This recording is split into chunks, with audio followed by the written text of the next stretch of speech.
I used to believe love was about showing up, that the people who loved you would stand by your side when it mattered.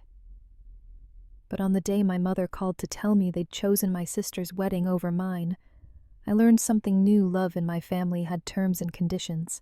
"It's just practical," she said, her voice as smooth as the china teacup she was holding. "Lila's wedding is bigger, more public. You understand?" Understand. That single word cut deeper than any insult. My sister, the family's star, adored dramatic, always center stage. I was the responsible one, the backup plan, the safe daughter. That night, I stood in my empty apartment staring at the floral invitations I'd designed myself. I picked one up, traced my name, Vivian Hale, and smiled. It wasn't a happy smile. It was the kind you wear right before you burn everything down. By morning, I'd canceled the venue, the vendors, and the photographer. I didn't cry, didn't scream. I simply packed my suitcase and left. They thought they'd taken my moment away. What they didn't realize was that they'd just handed me the script for a story they'd never be able to rewrite. I left Los Angeles before sunrise, the city still half asleep and unaware that I was too in every way that mattered. The air smelled of salt and jet fuel as I stepped onto the plane with a single suitcase and no return ticket. Rowan didn't ask why. That was one of the things I loved about him. He didn't need to fill silence with guesses. He just looked at me and said, "Where to?" "Tuscany." He raised an eyebrow, a faint smile tugging at his lips. "Italy, then. For how long?" "Until I stop feeling replaceable." The words slipped out sharper than I intended, but he didn't flinch. Instead, he nodded like a man who understood what it meant to start over. The drive from Florence took hours.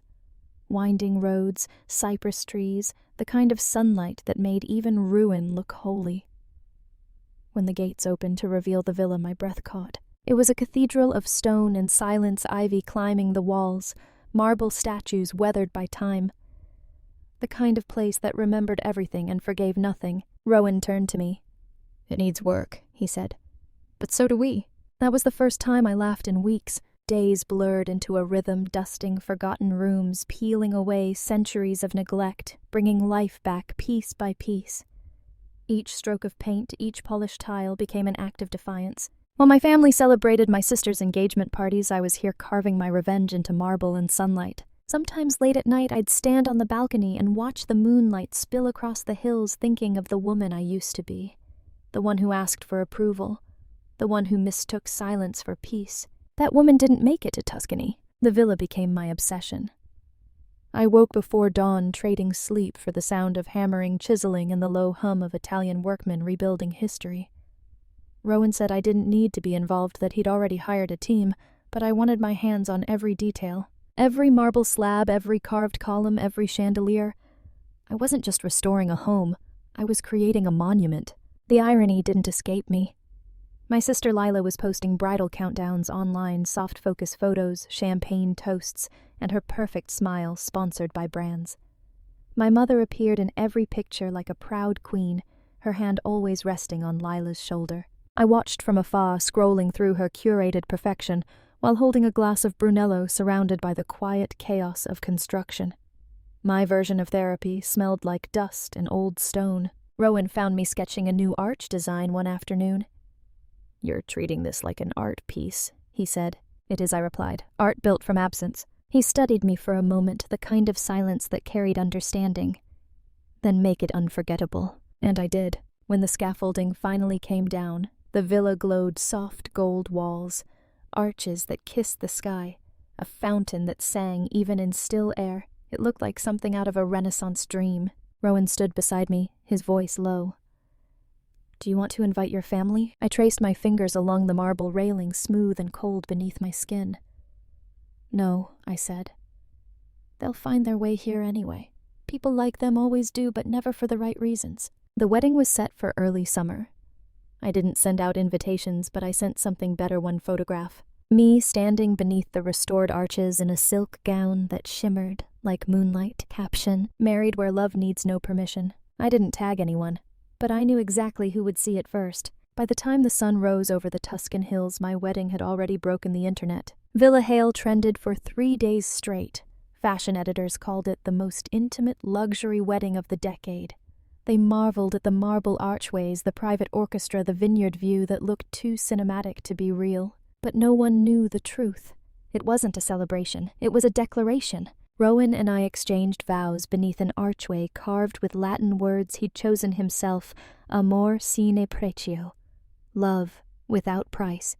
His eyes held mine the whole time, steady and certain the way no one's ever had before. There were no parents to give me away, no speeches about family, just music, sunlight, and silence, the kind that didn't ache. After the ceremony, I posted one photo. The caption read, "Some stories begin where others tried to end me." By the next morning, my phone exploded. Messages poured in, congratulations, shock, envy. Then came the ones I was waiting for. From Lila, "Wow. Could have at least told your family. Guess we know why you didn't invite us." From my mother, "Vivian, this was cruel. We look like villains. Take that photo down." From my father, "You've embarrassed this family." I poured another glass of Prosecco and looked out at the vineyard sunlight spilling over the golden hills. "Funny," I whispered. "That's exactly how you made me feel." When Vogue Italia reached out for an exclusive feature, I agreed on one condition. They had to include my quote in full. Some families choose favorites, others raise survivors. When the issue was published, my sister's sponsored wedding content was buried under headlines about mine. And for the first time in years, the Hale family wasn't just silent, they were irrelevant. I returned to Los Angeles in late fall, the city somehow smaller than I remembered, or maybe I had simply outgrown it. Billboards still shimmered with Lila's face, her brand endorsements, her smiling perfection. My phone buzzed with notifications about my own interview in Vogue Italia. It wasn't just about the wedding anymore, it was about a woman who turned rejection into art. I checked into the Sterling Tower downtown, the building Rowan had designed and named after his grandmother. The penthouse overlooked the skyline like it owned it, glass gold and quiet power. The first call came the next morning. "Vivian." My mother began, her voice sweet, but rehearsed. "We're so proud of you, darling. The wedding was exquisite." There was a pause just long enough for the mask to slip. "We should meet. The family has some things to discuss." I almost laughed. The family. They only used that word when there was money involved. When I arrived at the Hale estate, the same house that once felt too big for me now felt small, outdated.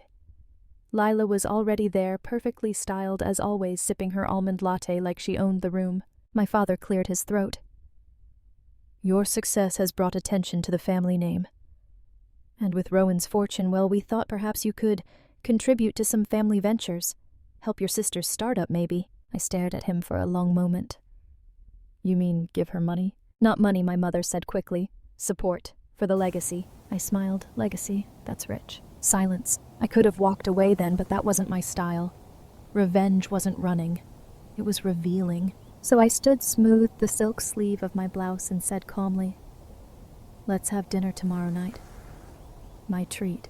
I booked the entire rooftop at Le Vitrail, the kind of restaurant where the wait list stretched months, and the wine list required a private banker to read. My family arrived, dressed as if they were attending an awards show.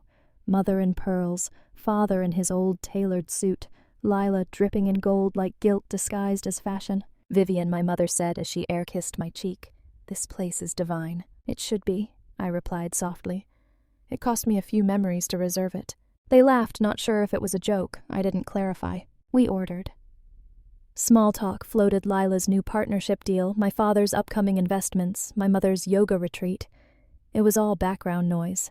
When dessert arrived, I nodded to the waiter. The lights dimmed and the projector behind me flickered to life. A video began to play, an old podcast clip of Lila Hare, perfect voice, smug. "Vivian's always been the backup plan," she laughed. "The safe sister. She'll never risk enough to be remarkable." No one moved. My mother froze. My father's fork clattered against the plate. Lila went pale. I took a sip of wine, unhurried.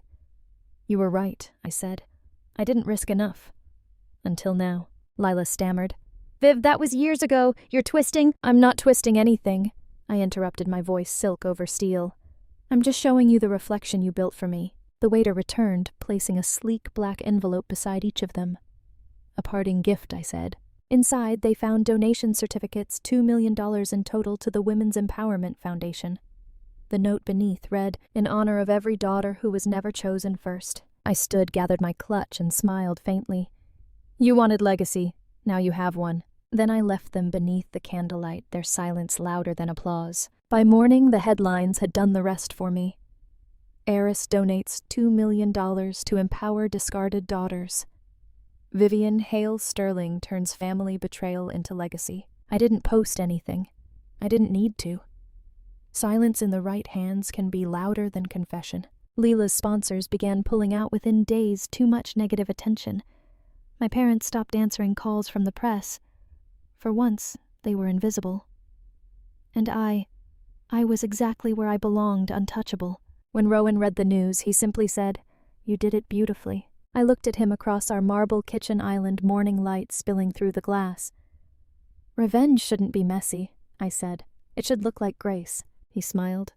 "So what happens now?" I turned the ring on my finger, feeling the weight of it. Not gold, not diamonds, but the symbol of a choice I'd made to never be small again. Now I said quietly, "We build something worth remembering." That evening, I returned to the balcony of the Sterling Tower, the city below glittering like 1,000 unkept promises. I raised my glass to the skyline, to every daughter who'd ever been told to wait her turn. They gave me silence. I turned it into a symphony. They gave me rejection. I turned it into a monument. Revenge wasn't fury anymore. It was freedom. It was art. It was the kind of peace that only comes when you stop needing an apology to move forward. I didn't destroy them. I simply reminded them that I didn't need them to exist, and that I've learned is the most exquisite revenge of all. A year later, I found myself back in Tuscany.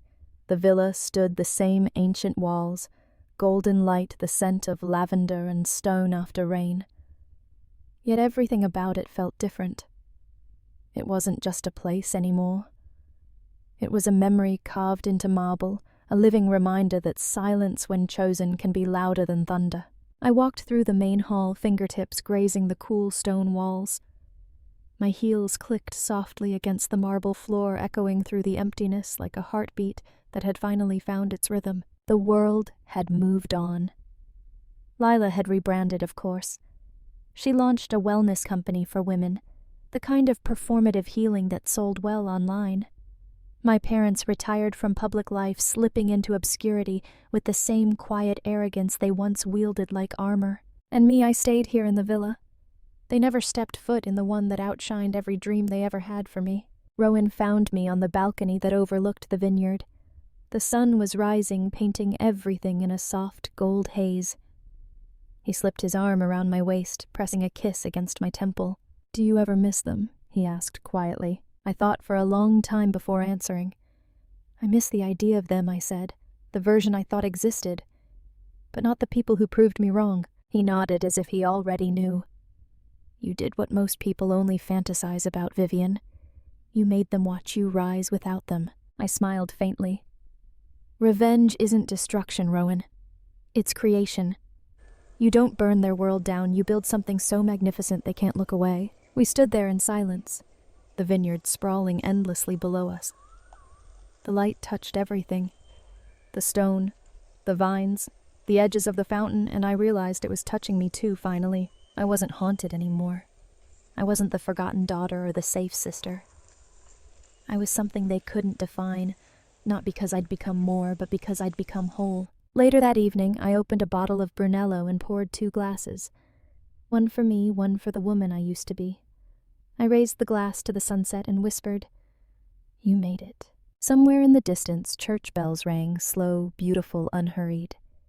The kind of sound that fills the air and lingers even after it's gone. They took my moment once, I said softly. I took back the narrative. Rowan turned toward me. "Do you think they'll ever apologize?" I smiled, not bitterly, just truthfully. "They don't need to. Their silence is apology enough." I looked back at the horizon, the last light of day melting into the hills. "People call it revenge," I murmured. "But it isn't. It's peace wearing couture, and for the first time I truly believed it."